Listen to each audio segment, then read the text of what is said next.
Good morning. Today's lecture is dedicated to Walter O. Evans, MD, and his wife, Linda, shown in this photograph just taken a few weeks ago at an exhibition at Ohio State University of their artworks by the legendary cartoonist Ollie Harrington. Dr. Evans is a surgeon, collector, and philanthropist. In 1978, he purchased a portfolio of prints by Jacob Lawrence.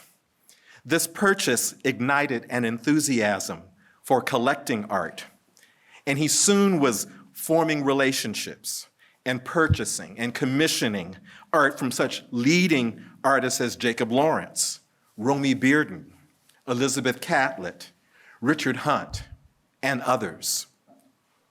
Since that time, Dr. Evans has amassed a sizable and eclectic collection of paintings, sculptures, and other media, all created by African American artists. Although he is widely known for his art collection, Dr. Evans has also assembled an extensive collection of more than 100,000 books, documents, and manuscripts, including the papers of such notable figures as Toussaint Louverture, Malcolm X, and James Baldwin. His art and other cultural holdings are certainly one of the greatest collections of Black Americana ever assembled. At one point, he owned the largest private collection of Frederick Douglass's personal papers, which he exhibited at the National Gallery of Art in 2019, and subsequently donated to Yale University. Numerous scholars, including yours truly, have made visits to the Evanses' home for their research. Dr. and Mrs. Evans live in Savannah, Georgia, and have donated 70 significant works to the Savannah College of Art and Design. The college built a $34 million expansion to the SCAD Museum of Art that now houses the Walter O. Evans collection, and also serves as the home for the Walter O. Evans Center for African American Studies. Indeed, it was on the occasion of the 2014 opening of the Evans wing of the museum when the Evanses invited me to speak about Jacob Lawrence, a talk that forms the nucleus for today's Mellon Lecture.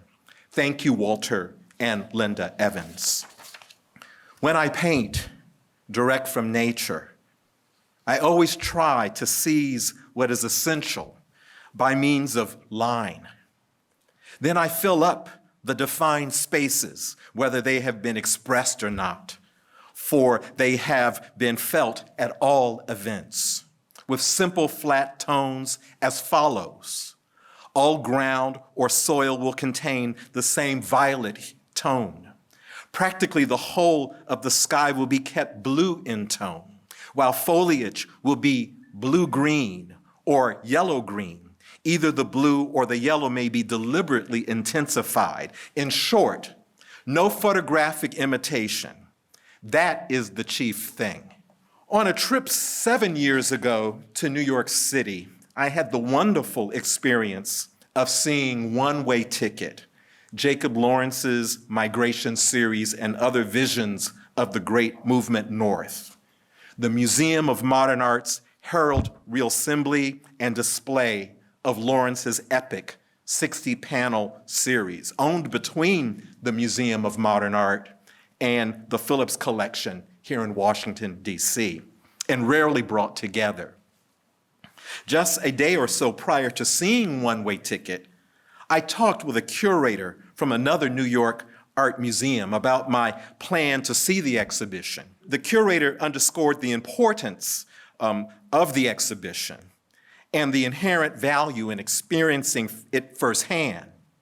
But she also said something that at that moment I didn't quite understand, but I think I do now.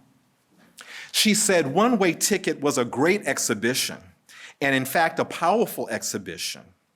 But it wasn't really the kind of exhibition one would expect to see at the Museum of Modern Art. This curator was not saying that Lawrence's work wasn't worthy of display at MoMA, nor was she saying Lawrence hadn't reached that professional pinnacle that would merit a MoMA exhibition. No. What she was saying was that one-way ticket, with its information-rich labels and text panels, its surfeit of historical and contextual information, and its inclusions of an abundance of didactic and heavily descriptive materials, was quite unlike any MoMA exhibition in her recent memory. And for all of this material's impact and added value, it seemed out of place at the Museum of Modern Art. This perceived curatorial detour for MoMA was essentially articulated by its lead curator. The show's animating idea, stated curator Leah Dickerman in a New York Times interview, is to highlight the social and artistic context in which the 23-year-old Lawrence, a Harlem resident, emerged. His work is ground zero for history writing in visual form, Dickerman continued. In a New York Times article from several weeks prior to the opening of One Way Ticket, reporter Felicia Lee perhaps intuited the radical nature of such a show for MoMA's revered galleries, herself writing, and I'm quoting her at length here, "Whether the exhibition will be seen as more celebratory than critical remains to be seen." Darby English, a new consulting curator in the painting and sculpture department at MoMA, cautioned in an interview before the show was assembled and before he arrived at the museum against the, quote, uniformly flat-footed and sentimentalist uses of Jacob Lawrence, end of quote. About the MoMA show, he said in an email on Tuesday, quote, "I admire Leah immensely and am extremely positive about the show, which proceeds from a completely new way to approach Lawrence, and this his most important work." How? Because the serious, collaborative, multi-year research process that has accompanied its preparation is exactly what people haven't done historically. This alters both the substance and spirit of the presentation in only the most salutary of ways, end of quote. Back to the comments from the art curator who noted to me the incongruity of this type of exhibition for MoMA's audiences. I would have to agree with her that for all of Darby English's exhortations about MoMA's, quote, completely new way to approach Lawrence, end of quote, the truth is that the novelty of such an approach is entirely in the context of MoMA's standard curatorial proceedings. Art selections and exhibitions, which by and large overwhelmingly veer towards less didactic displays and instead in the direction of more formalist presentations of artworks. Indeed, all of the previous presentations of Lawrence's migration series, specifically the Seattle Art Museum's 1986 exhibition, Jacob Lawrence, American Painter, and the Phillips Collection's 1993 exhibition, Jacob Lawrence, the Migration Series, have undertaken the exact same thematic route as MoMA's One Way Ticket, gathering teams of esteemed scholars to develop critical entry points into the work, and conceptually framing the 60 panels in the larger context of African American cultural history and mid-20th century social transitions and demographic shifts. A disclaimer, I have been a part of several of these past scholarly and curatorial initiatives surrounding the whole of Jacob Lawrence's art and career, from being a discussant for the Phillips Collection's 1993 pioneering retrospective display of the Migration Series, to serving as an essayist for one of the two publications accompanying his 2001 catalog, Raisonné. In addition to these projects, I was one of the curators for a major International Traveling Exhibition in 1997, Rhapsodies in Black, The Art of Harlem Renaissance, which for the first time included Lawrence's entire The Life of Toussaint Louverture, along with many other important Depression-era works as recognized representative examples of the Harlem Renaissance's culminating contributions to the visual arts. As humble, soft-spoken, and self-effacing as one could imagine, Jacob Lawrence didn't push scholars like myself to reframe his work outside of its decidedly social and political context, although we could tell that he, consummate artist and art educator that he was, implicitly understood and hoped we did too, the work's underlying formal dimensions and import. In retrospect, I now see, for all of his deep appreciation for the continued interest in his work, up to his death in 2000 and what future projects at that point were in progress, that the very idea of a major exhibition, even of the perennially rediscovered Migration series, would have probably been assumed by him to also conceptually and curatorially subscribe to how he had always been conceived, an artist for whom the struggles of peoples of African descent would always be paramount in their reception, interpretation, and display. The humanist and realist in this kind, gentle, and magnanimous artist wouldn't have had it any other way. So while I thoroughly enjoyed One Way Ticket and appreciated Dickerman's insistence on using this exhibition event to educate MoMA's audiences about the genius of Jacob Lawrence and about the migration experiences of African Americans in the first half of the 20th century, I'm also wondering about my curator friend's observation, and I'm speculative about the lost opportunity in this particular instance, in MoMA reverting to the standard Jacob Lawrence curatorial formula for emphasizing the work's content, its locus in the African American experience, and its socio-political agenda over anything else, especially the work's formal qualities and visual dimensions. In his book, Power, Its Myths and Mores in American Art, 1961-1991, author Holiday T. Day comments on what this social pivot in art criticism has done to artists like Lawrence, providing them with a special place in the milieu of social concern and artistic activism, but removing them from the larger histories of modernism and artistic interrogations of abstraction. Insofar as history is a record of what is allowed to succeed, Day writes, the fact that the history of 20th century art is dominated by abstract art suggests that institutions of modernist culture have had an interest in promoting that form of representation. Thus, he continues, in the histories of the Museum of Modern Art or Anglo-American formalism, the individual, universal, aestheticist, idealist tradition was foregrounded, while the collective, specific, material, productivist tradition was suppressed.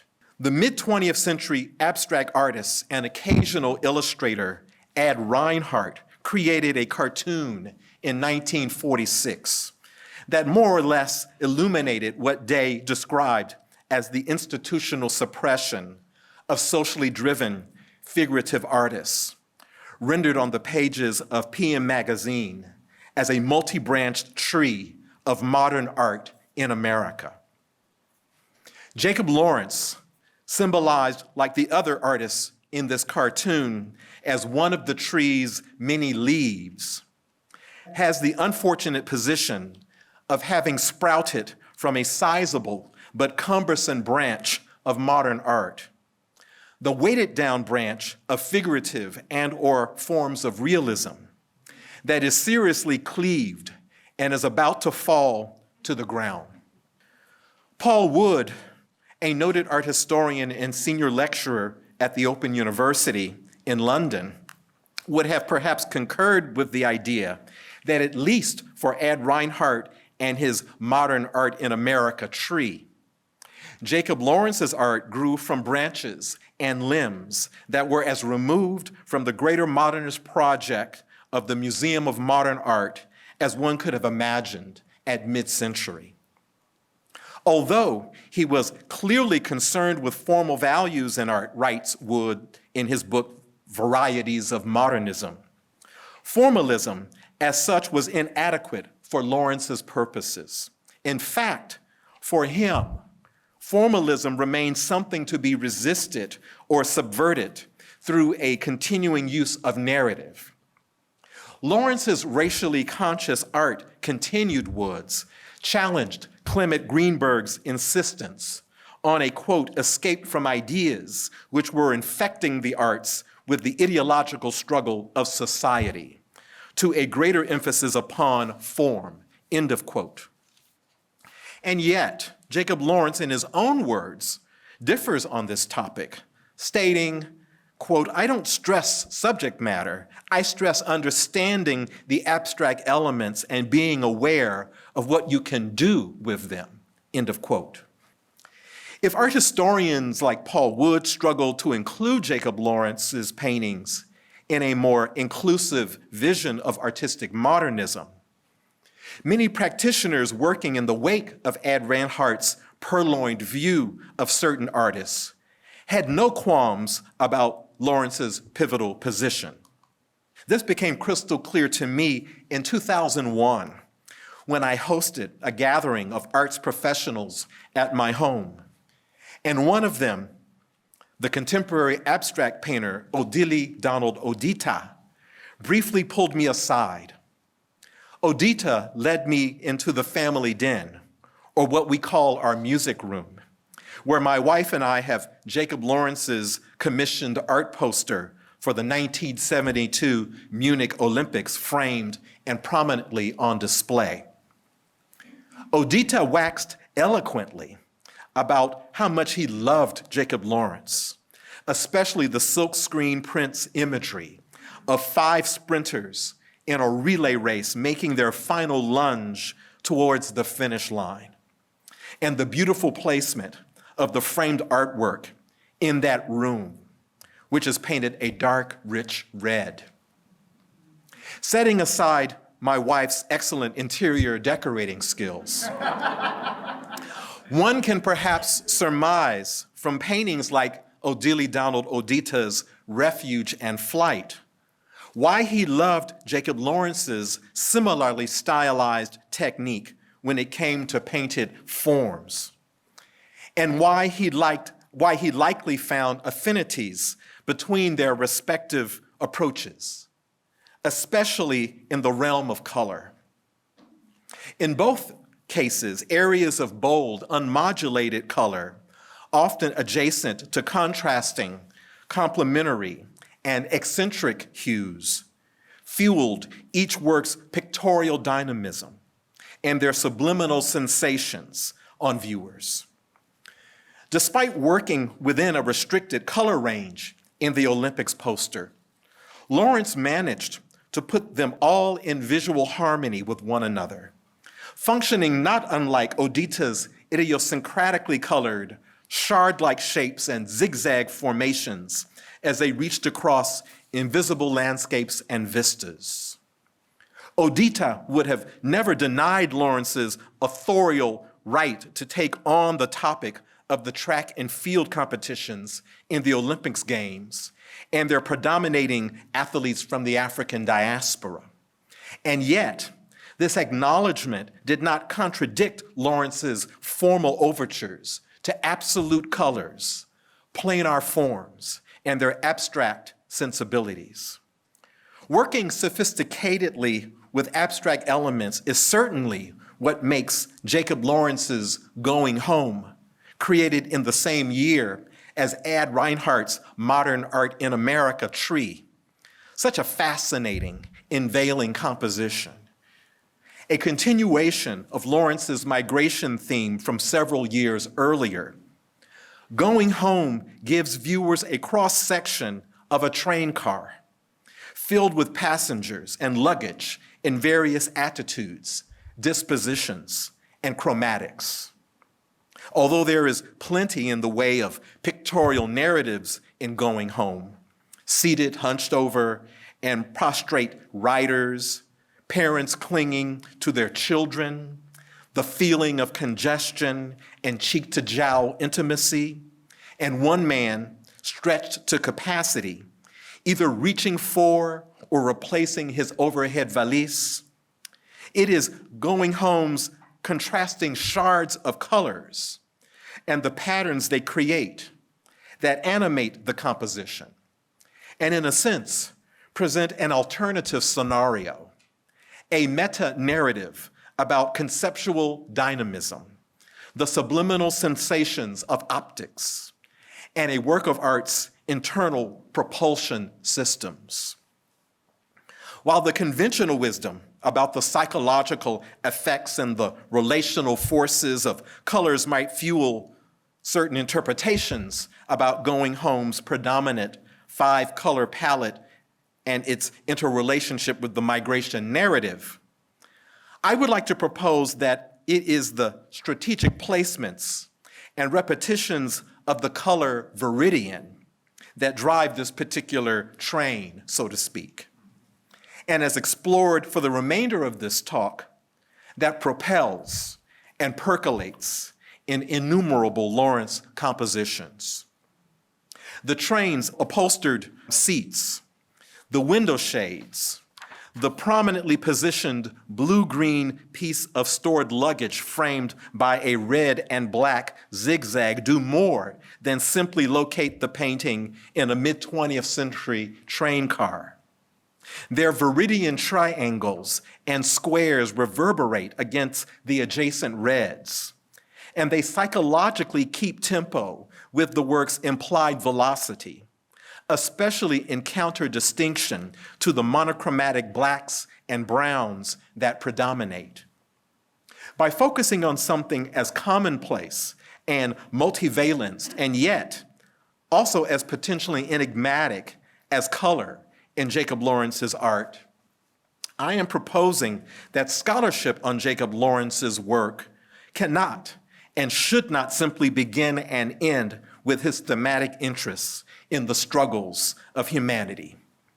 Rather, that a serious examination of his art has, in Lawrence's very singular use of color and in his very idiosyncratic forms and compositions, a systemic entryway into more nuanced understandings of these paintings. Although I reject pure formalist and/or post-structuralist interrogations that ignore the social and cultural context of a work of art, I wholeheartedly embrace formalist inquiries as a way of analyzing a narrative-driven artwork's pre-linguistic substrata and utilizing these same visual signposts as part of a critical investigation into a work's meaning, import, and affect.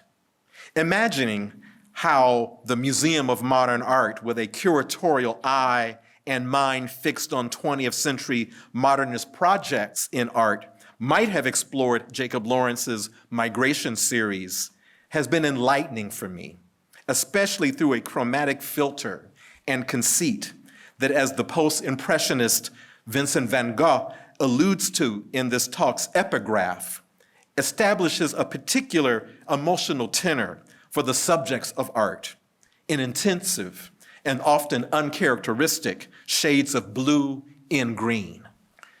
Jacob Lawrence's artistic premiere in the late 1930s, his multi-paneled series that chronicled the lives and legacies of the Haitian liberator Toussaint Louverture, the slave-turned-abolitionist Frederick Douglass, and the legendary conductor of the Underground Railroad, Harriet Tubman, brought to the fore the color viridian in ways that, despite its consistent application, or at least the feeling of something decidedly that despite its consistent application towards depictions of nature or manufactured textiles, conveyed an aura of artificiality, or at least the feeling of something decidedly inorganic and synthetic.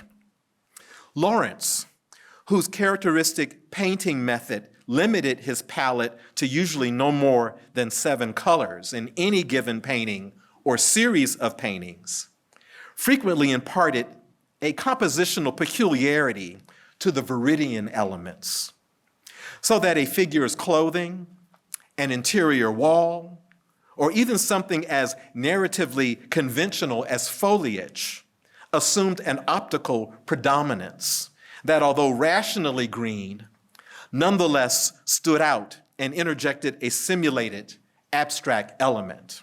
Lawrence's choice in tempera and cassine paints of the color viridian, as opposed to, say, a Kelly green or a green containing significant amounts of a warmer, more yellow pigment, was arguably a gesture towards a cool component in these pictures. And whether consciously or unconsciously, aligned Lawrence's work to a generically modern school of painting. Viridian's perceived coldness and its clearly manufactured character are often attributed to one of its primary ingredients, a hydrated chromium-3 oxide that reverts to dark green when cooled, and whose relative stability made it, starting in the 1860s, after it was patented by the French chemist Charles-Ernst Guinet, especially appropriate for paints, inks, and industrial glassworks. Painters often described viridian, which takes its name from the Latin viridis, meaning green, as a blue-green pigment of medium saturation and relatively dark in value, between green and cyan on the color wheel, or in paint, a tertiary blue-green color. These same painters extolled viridian for being a particularly good color for approximating the cool, dark green shadows seen in nature. And when lightened with white, it reveals a silvery light mint green hue. For film buffs, many of you may be familiar with the Spanish filmmaker Luis Buñuel's 1961 film Viridiana, about a virginal, moralistic, or green young woman who throughout the film is educated and violated by a corrupt world and its venal inhabitants. The film, ironically, was condemned after its release by the Roman Catholic Church's Legacy of Decency, and awarded the Palme d'Or by the jury of the Cannes. It was awarded the Palme d'Or by the jury of the Cannes Film Festival. Several decades before MoMA's One-Way Ticket, the Phillips Collection also presented the Migration series in its entirety. And in the latter's exhibition catalog, an essay entitled Precision and Spontaneity, Jacob Lawrence's Materials and Techniques, discerningly broached the topic of color in the Migration series. Lawrence conceived of the series as a single work of art, wrote art conservators Elizabeth Steele and Susanna M. Halpine, not as 60 individual paintings. It is useful to quote at length what Steele and Halpine concluded from their close analysis of this series. Quote, "It was of paramount importance to him that the panels retain a unity, for he feared if he executed each panel separately, I would maybe feel different from the 60th panel than I would from the first. Therefore, he systematically worked on the 60 panels simultaneously. Starting with the darkest color, black, he painted in all the blacks on each panel. He went on to complete the series by moving from the darker values to the lighter, applying each color to all the panels in succession. His pure colors, ivory black, brown umber, yellow ochre, vermilion, ultramarine, viridian, cadmium orange, and cadmium yellow, are all easily identifiable on sight. Lawrence prepared batches of casein, generally using a single pigment for each color, and with little mixing to obtain different hues. He sometimes mixed white with blues and greens to obtain different shades of these colors. But these colors are the exceptions and not the rule. Lawrence's systematic approach was again at work in his conscious choice of unmixed colors, which enabled him to make the series a unit by keeping the tones consistent from panel to panel without having to prepare large amounts of paint at a time. End of quote. Steele and Halpine confirmed what Lawrence said about placing a great significance on a work of art's abstract elements, emphasizing non-naturalistic colors and distorted forms. And the Migration series, for all of its social history, is also a masterpiece of painterly abstraction, where Lawrence's strategic uses of colors, especially viridian, interjected a non-literal, part optic, part emotional sense into the overarching narrative. Panel 7 from the Migration series, entitled "The Negro, who has been part of the soil for many years," was now going into and living a new life in the urban centers, shows no Negroes nor other races of people, but instead presents chromatic striations and leaf or flame-like forms that interchange between cadmium orange, cadmium yellow, brown umber, ivory black, and shades and tints of viridian. While the painting's title transmits a summary history of 20th century African-American migration, the painting itself crawls and claws from bottom to top, placing warm, earthy colors against and alongside cold, otherworldly hues and tints, and channeling a visual language of dislocation, but not only between warm and cool, but between rivulets of linearity and choppy, inconsistent conflagrations. Panel 33 from the Migration series, entitled "People Who Had Not Yet Come North Received Letters from Their Relatives Telling Them of Better Conditions That Existed in the North," both gestures towards and refutes a perspectival and logical mise en scène. Instead, what we're confronted with is a large amoeba-like shape interposed with two vague human-like forms and surrounded by a brown umber field with 8 cadmium yellow stripes in the painting's upper register. The correspondence being referred to in the title, colored light ultramarine blue and placed at the very center of the composition, is dwarfed by a blue-green bedspread and mattress, the latter more Hans Hofmann-like than Ben Shahn-like, and defiantly irregular as compared to the lockstepped yellow stripes and rectangle composition surrounding them. It is as if the viridian bed and or bedspread forms an amorphous palette in which African-American chronicles and dreams can congeal and eventually set loose their human host. Panel number 57 from the Migration series, entitled "The Female Worker Was Also One of the Last Groups to Leave the South," has always intrigued me, and I now think one of the reasons surely has to do with Lawrence's odd composition and colors, conscientiously interpolated in this vertically oriented painting.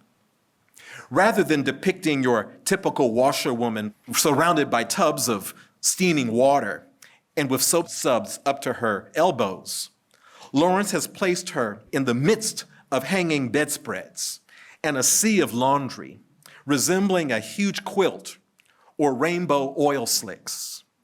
I ask you, what does this image have to do with African American migration from the rural South to the urban North? Apart from the remotely descriptive title and Lawrence's suggestion of Black women as latter-day migrants, not much, other than his attempt to visualize the claustrophobic, all-consuming workaday world of the Black laundress.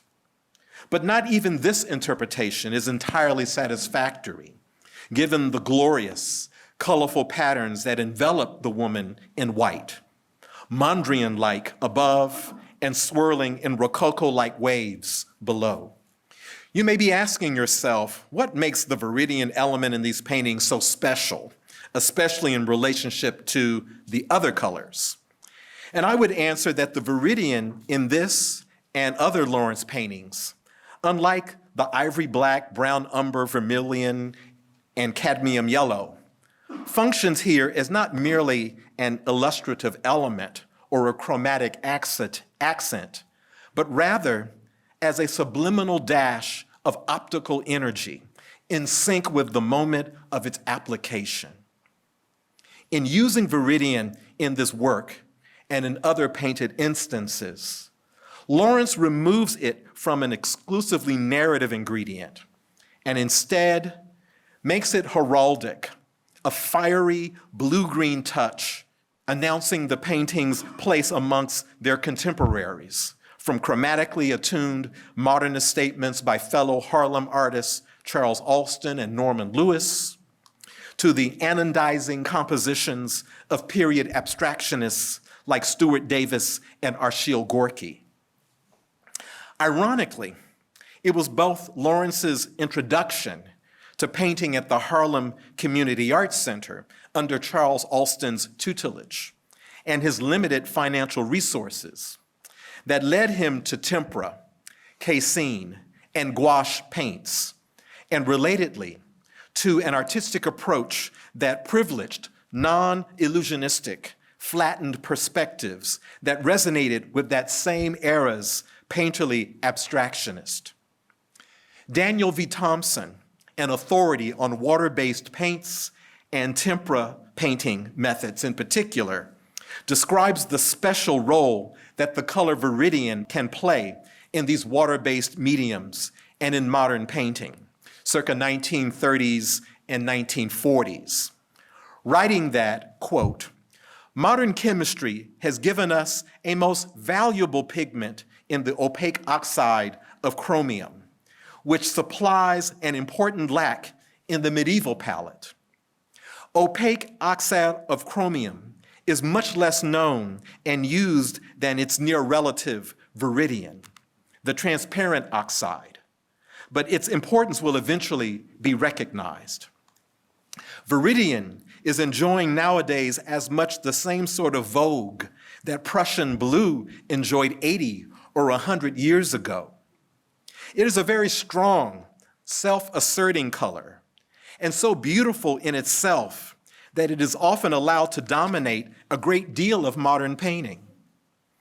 It tends to infect the whole picture in which it is used. It is a most valuable invention. Much of its beauty is its transparency. Viridian is often used in opaque mixtures, which could be produced more economically and more soundly with the opaque oxide of chromium as a basis. Both these chromium greens are useful in tempera, but the tempera painter will do well to reserve viridian for positions in which he really wants it. An early post-migration series masterpiece by Lawrence, Pool Parlor, illustrates the artist's sophisticated deployment of viridian, aptly used here to reference the green felt interior of pool tables. I love how Lawrence merely outlines the white in wooden parts of the table, allowing the background burnt umber to also stand in for wood, and for his viridian pool table tops to be complemented by contrastively colored angling akimbo players and randomly placed pool balls.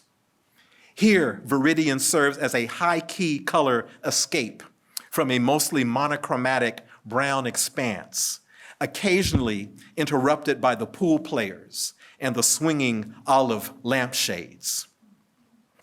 It is perhaps not surprising that the famous art educator, color theorist, and abstractionist Josef Albers recognized Jacob Lawrence's intuitive grasp of contemporary color theory, and in 1946 invited Lawrence to work alongside him and other contemporary artists at the legendary Black Mountain College in Western North Carolina. Lawrence's explanation that he thought it had something to do with Lawrence's hard-edge painting and very, very limited palette no doubt explicates the invitation in part, but it would perhaps be useful to get Albers' reasons as well.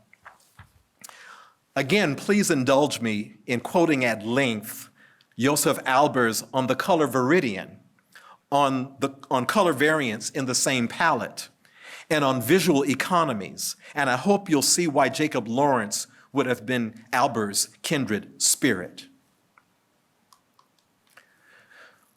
Quote, "Without comparison and choice, there is no evaluation. And why are we afraid that thinking and planning necessary in all human activities will spoil painting? The saying that the freshness of the first sketch cannot be repeated is admitting impotence. Again, we need in art, as in other human activities, more than mere self-disclosure, usually but wrongly called self-expression or entertainment of startling effects and exciting accidents. Take, for instance, pure viridian. As long as it presents itself just as viridian, it remains a colorant, that is, paint. As soon as it becomes questionable whether it is pure, tinted, shaded, or mixed with other colors, and as soon as it appears perceptually not there, where it wants to stay, it changes from paint to color. This change is the result of relatedness. In a painting, this happens when color, in a mutual give and take with other colors or other formative means, does more or less than it wants to independently. Namely, when interdependence results in contrast and affinity, both of which can go beyond all so-called harmony. Consequently, in painting, the physical properties of color are of less interest than the psychic effect. What color is of less concern than what it does. Painting is color acting. The act is to change character and behavior, mood and tempo. An actor makes us forget his name and individual features. He deceives us and functions as another than himself. Acting, and therefore active color, loses identity, appearing as another color, lighter or darker, more or less intensive, brighter or duller, warmer or cooler, thinner and lighter or thicker and heavier, higher and nearer or deeper and farther away. Opaque turns translucent. Joining colors appear overlapping each other. When color acts, we never can tell what color is. The ratio of effect to effect is decisive in science, industry, and business, in politics, and what it may lead to. And why not art? As equality is inconsistent physically and mentally, the principle of equal possession remains utopia. As the center of interest shifts from having to being, from static possessing to dynamic acting, psychology is getting ahead of economics. The ratio of effect to effect is a respected principle of construction in engineering. It should be considered a measure for all planning. Therefore, I apply it in my teaching of design, as well as in developing my own compositions and constructions. This principle functions not only as a measure of economy, but more important, as a means of discipline, as well as of simplification, intensification. I know such considerations frighten those believing that art springs mostly from the subconscious. I believe that thinking is necessary in art as everywhere else, and that a clear head is never in the way of genuine feelings, but of so-called feelings, which unfortunately are too often prejudices, end of quote. I can't help but feel that Albers, possibly seeing in the mid-1940s Jacob Lawrence's The Mother and Father Go to Work with its limited non-naturalistic palette, its simplified, abstracted forms, and its explorations of the relatedness of colors, would have recognized many of his own theories in action. Or when Albers possibly saw Lawrence's The Shoemaker with its building blocks of ultramarine, cadmium yellow, burnt umber, ivory black, vermilion, Arctic white, and of course, viridian. He delighted in Lawrence's prioritizing of color over social narrative and of cerebration over emotional venting, or rather, a cerebration of color that leads to its affecting the emotions, or rather its psychic effect. Such is Lawrence's brilliant deployment of color, and especially of viridian, in his much beloved and frequently reproduced painting, The Lovers. As Albers has independently theorized, the viridian love seat, for all of its compositional prominence, has virtually disappeared in relationship to the red, black, blue, and white colors of the depicted lovers, whom cultural critic Bell Hooks described in her 1994 book, Outlaw Culture: Resisting Representations, as exemplars of desire and passion in Black life. Albers would have argued that the viridian love seat and its chromatic anchoring of all that is adjacent to it performs an optical illusion, creating a contrastive blue-green throne for a vortex of chromatic, complementary, and conceptual instability, as intuited from the painting's off-kilter mise-en-scène and in the euphemism, falling in love.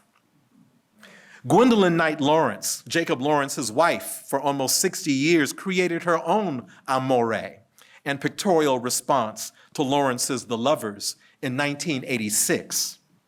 A portrait of her husband that, perhaps unsurprisingly, bathed him in a viridian light and mist that chromatically and lovingly harmonized with much of this artist's oeuvre. Speaking of love, Jacob Lawrence's paintings and of the color viridian, I have been haunted while thinking about these loosely associated ideas by the aptly named jazz standard, Blue in Green, originally composed by Miles Davis and Bill Evans for their universally acclaimed album, Kind of Blue. While Kind of Blue was artistically coming into fruition early in 1959, Miles Davis handed pianist Bill Evans a piece of paper with two chords, G minor and A augmented, and asked, "What would you do with that?" Evans spent the next night writing what would become Blue in Green, a haunting composition that, like Jacob Lawrence's color-encrusted vaudeville of some years earlier, shimmers in a kaleidoscope of possibilities. In Bill Evans's musical system, chords are expressed as colors and as a quality identity. And along with Miles Davis's muted trumpet on Blue in Green, these chords ever so subtly shifted in moods, at times furtive and mysterious, while at other times outright elegiac. In an especially powerful recording of Blue and Green by the Washington, D.C.-based jazz singer and pianist Shirley Horn, she instrumentally exposes those colors in a halting and evocative manner, as described by jazz critic and historian Ira Gitler as if slowly turning a colored globe in her hands. And in the following YouTube video of Blue and Green being performed by the Yuko Mabuchi Trio in 2019, one feels that in-betweenness, enigmatic color comes alive in the musician's sensitive adaptation of this jazz standard.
Blue and green is exemplary of what musicologists identify as modal jazz, a musical form based on limited chords, as well as reduced and delayed harmonic changes, allowing soloists like Yuko Mabuchi more opportunities to improvise scales, voicings, and other melodic ideas.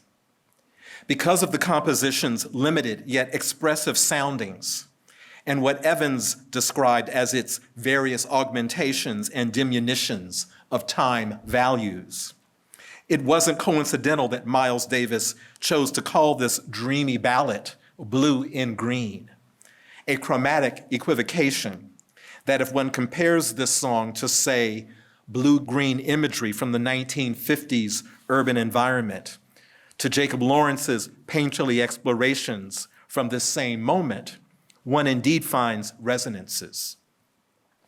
Many paintings by Jacob Lawrence embrace Viridian's cerebral, disaffected aptitude.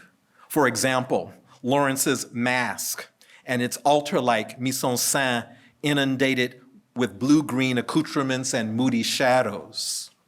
The central easel in Mask and the surrounding ephemera, a still life placed on a lace doily decorated wooden table, scattered paintings of sinister, visionless face mask, and a witnessing black cat in the scene's foreground functioned as narrative elements and chromatic inflections, all set against tints and shades whose alacrity and pensiveness are not only accounted for here, but infiltrated much of Lawrence's early to mid-career oeuvre. A line from Coiled as Lizarine, a well-known poem by John Hollander, quote, "While breathless in stodgy Viridian, colorless green ideas sleep furiously," end of quote, could have served as a poetic interpretation of Mask.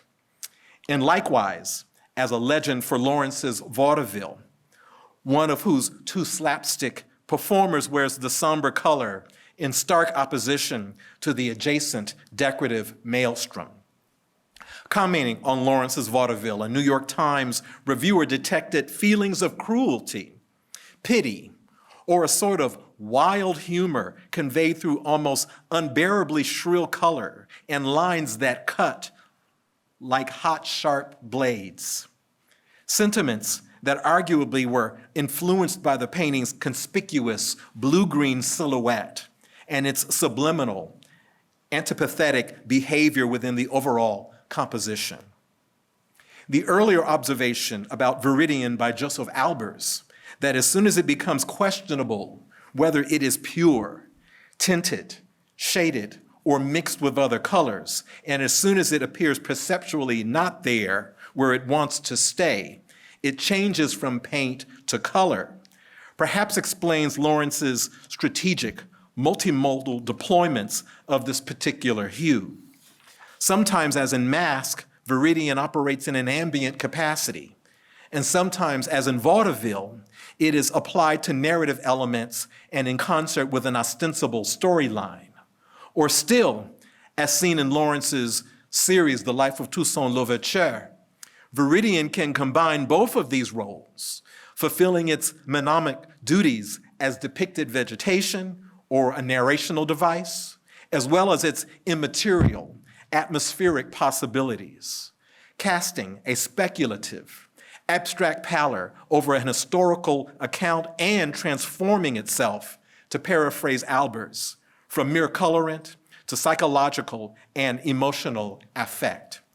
Viridian's locus in the natural world, foregrounded in its leafy presence in Jacob Lawrence's series, The Life of Toussaint Louverture, recalls its invocation by the poet Derek Walcott in The Bounty, his epic homage to his native St. Lucia. Quote, "In late afternoon light, the tops of the breadfruit leaves are lemon, and the lower leaves are a waxen Viridian, with the shaped shadows greenish black over the eaves of the shops," end of quote. At once representational, Walcott's colors like the thatched canopy in Lawrence's Toussaint Louverture panel number 20, vacillate between fiber and chimera, their greenish-black playing havoc with one's senses in a transitory, late afternoon light. More pictorially substantial in Lawrence's Blind Fruit Vendor, and from several years prior, his image of a cotton flower from the Harriet Tubman series. These proxies for plant life, nevertheless, convey the blue-green color's somber underside, turning nature's proceeds into gnome-like effigies and carriers of some invisible, mind-altering spores. The abstract landscapist Richard Mayhew, in his comments to art historian Bridget Cooks about the spirit-imbued pastorals by the 19th century painter George Ennis, perhaps comes closest to expressing what lies behind Ennis's, Mayhew's, and Lawrence's painterly gestures to nature. Was it color, Mayhew rhetorically asked? Was it tonality? Or was it the subject matter or the feeling of space? Mayhew's Westwood joined Lawrence's painted flora in swapping out botanical details for Viridian's atmospheric effects. Energies that, whether from a potted mother-in-law's tongue or the genuflecting leaves of a cotton boll, conveyed the mystery of feeling, of time, of love, and desire, ambition, Mayhew told Cooks. I've been striving for all these years, Mayhew continued, to see if I can find that moment of truth or the dewdrop on a leaf. A quest arguably that Mayhew's charged palette and Lawrence's imperial summoning of a blue-green leaf or a spatial expanse might achieve.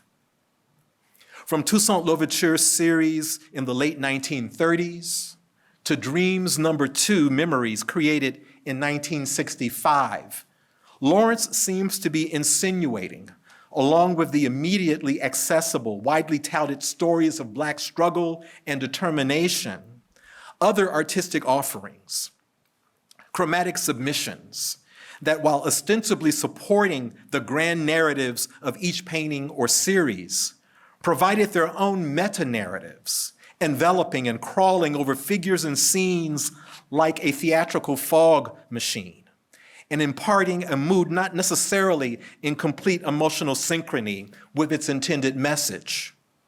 And in response to my very observant New York curator friend, what a radical curatorial statement a parallel reflection on Jacob Lawrence's Viridian would have been, could have been for the Museum of Modern Art.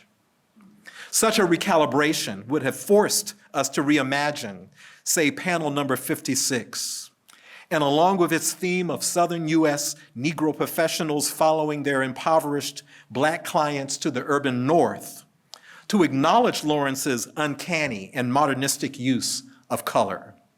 His is a new world in which African Americans, like the depicted Negro doctor and his patient, reside in a radiant but cool blue-green zone, bathed in a kaleidoscope of color and light, and shaded by the convoluted but unsentimental cool of a leafy Viridian canopy.